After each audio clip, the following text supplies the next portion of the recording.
مثل اینکه پدر زوزو خیلی حالش بده. باید استراحت کنی تا خوب بشی.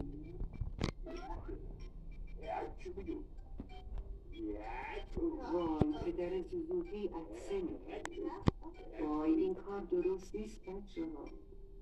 پدر زوزو باید مراقب باشه کنار زوزو هم نشینه، چون ممکنه اونم سرما بخوره. خب موقع شامه سال نشته بود همه باید دور هم جمع بشن و شام بخورن.